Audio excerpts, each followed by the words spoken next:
Okay, you know. So we will introduce our players today. We have the narrator, which is Miss Mallory Childs. We have our Grinch, Mr. Jack Kendall. Thank you. We have little Cindy Lou Who, no bigger than two. We have Who There's One. as big as one here, actually. Caitlin, very good. Who Two, played by Jack Rollins. Who number 3, Mr. Reggie Sharp. Who number 4, the wonderful Miss Donaldson. Who number 5, Miss Alexandra Larea. And who number 6, Madame Helen Jack. And are you? Cindy Lou Who. But you're also. She's number 6 and who number 3 and number 2. Oh yes. Okay. And then she's just our extra who. Yeah, I'm an extra who. Extra who. All right. Good job, Cindy Lou Who. Good night, Cindy. Okay. Good night. Every Who down in Whoville liked Christmas a lot. But the Grinch, who lived just north of Whoville, did not. The Grinch hated Christmas, the whole Christmas season. Now please don't ask why. No one quite knows the reason. It could be his head wasn't screwed on just right. It could be perhaps that his shoes were too tight. But I think the most likely reason of all may have been that his heart was too sizes too small. Or whatever the reason, his heart or his shoes, he stood there on Christmas Eve hating the news. Staring down from his cave with a sour Grinchy frown at the warm lighted windows below in their town, for he knew every Who down in Whoville beneath was now busy hanging a mistletoe wreath. And they're hanging their stockings now with a sneer. Tomorrow's Christmas is practically here. Then he growled with his Grinch fingers nervously drumming. I must find some way to stop Christmas from coming. For tomorrow he knew All the Who girls and all the Who girls and boys would wake bright and early, and they'd rush for their toys, and then oh, the noise! Oh, the noise, noise, noise, noise! That's one thing he hated. The noise. noise. Then the Who's young and old would sit down to a feast. And they'd feast. And they'd feast. And they'd feast. Feast. Feast. Feast. They would feast on Who pudding and rare Who roast beef.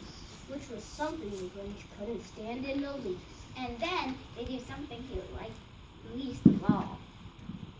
Every Who down in Whoville, the tall and the small, would stand close together with Christmas bells ringing. They'd stand hand in hand. And the Who's would start singing. They'd sing. And they'd sing. And they'd sing. Sing, sing. Sing. And the more the Grinch thought of this Who Christmas sing, the more the Grinch thought, I must stop this whole thing. Well, for 53 years I've put up with it now. I must stop this Christmas from coming, but how? Then he got an idea. An awful idea. The Grinch got a wonderful, awful idea. I know just what to do. The Grinch laughed in his throat. And he made a quick Santa Claus hat and a coat. And he chuckled and clucked. What a great Grinchy trick. With this hat and this coat, I'll look just like Saint Nick. All I need is a reindeer.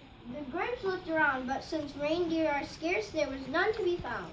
Did that stop the old Grinch? No, the Grinch simply said. If I can't find a reindeer, I'll make one instead. So he called his dog Max. Oh, Max. Then he took some red thread. Yeah. Then he took some red thread and tied it on a big horn on top of his head.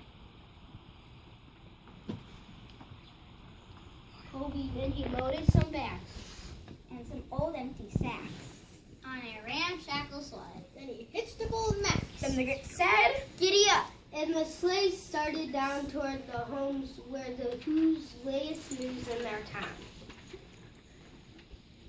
All their windows were dark. Quiet snow filled the air. And the Who's were all dreaming sweet dreams without care. When he came to the first little house in the square, New stockings.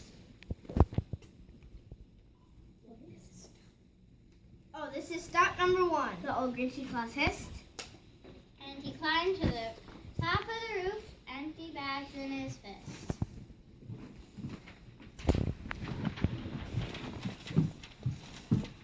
Then he slid down the chimney, a rather tight pinch. But if Santa could do it, then so could the Grinch. He got stuck only once for a moment or two. Then he stuck his head out the fireplace where the little blue stockings all hung in a row. These stockings He grinned. are the first things to go. Then he slithered and slunk with the smell most unpleasant. Around the whole room, and he took every present. Pop gun. And bicycles. Roller skates. Drums. Checkerboards.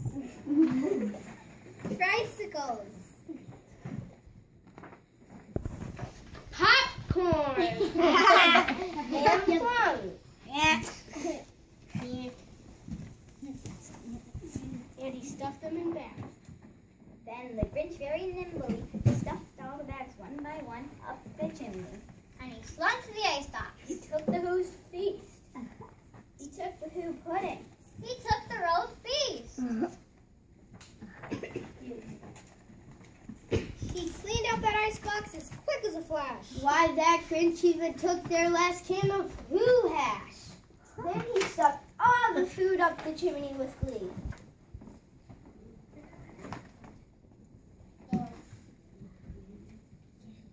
And now, In the Grinch, I will stuff up the tree. then the Grinch grabbed the tree and started to shout. When he heard a small sound like the coo of a dove, he turned around fast and he saw a small Who.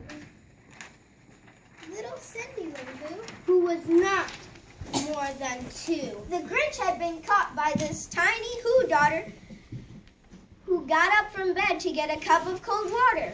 She stared at the Grinch and said, Santa Claus, why? Why are you taking a Christmas tree? Why? But you know that old Grinch was so smart and so slick, he thought up a lie. He thought it up quick. Why, my sweet little tot, it makes Santa Claus lie. There's a light on this tree that won't light on one side. So I'm taking it up home to my workshop, my dear. I'll fix it up there, then bring it down here. And his fib fooled the child. Then he patted her on the head and got her a drink and sent her to bed. And when Cindy Lou Who went to bed with her cup, he went to the chimney and stuffed the tree up. Then the last thing he took was the log for their fire. Then he went up the chimney himself, the old liar. On their walls left nothing but hooks and some wire. And the one speck of food that he left in the house was a crumb that was even too small for a mouse. Then he did the same thing to other Who's houses. Leaving crumbs much too small for the other Who's mouses. It was dawn. All the Who's still abed. All the Who's still sleeping. And he packed up his sled. Packed it up with their presents. The wrappings. The tag. And the tinsel. The trimmings. The trappings. 3,000 feet up beside a mountain. He rode with his load to the tippy top to dump it. Hoo-hoo to the Who's. He was grinchiously humming. They're finding out now that no Christmas is coming. They're just waking up. I know just what they'll do. The mouse will hang open for a minute or two. Now that's it. Boo-hoo, cry boo. Then the Who's down in Hoover will all cry boo-hoo. Now that's a noise. Grinned the Grinch that I simply must hear. So he paused, and the Grinch put his hand to his ear, and he did hear a sound. It started low. Then it started to grow. But the sound wasn't sad. Why, this sound sounded merry. It couldn't be so. But it was merry. Very. He stared down in Whoville. Then the Grinch popped his eyes. Then he shook. What he saw was a shocking surprise.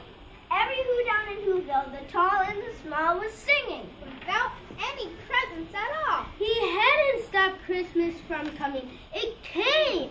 Somehow or other, it came just the same. And the Grinch with his Grinch feet ice cold in the snow.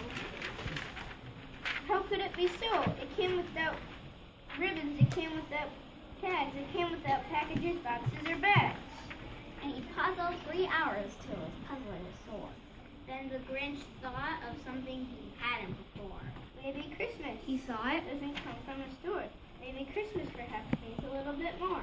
And what happened then? Well, in Whoville, they say that the Grinch's small heart grew 3 sizes that day. And the minute his heart didn't feel so quite tight, he whizzed with his load through the bright morning.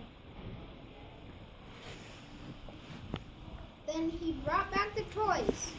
And he brought the food for the feast. And he himself, The Grinch carved the roast beef. Wow.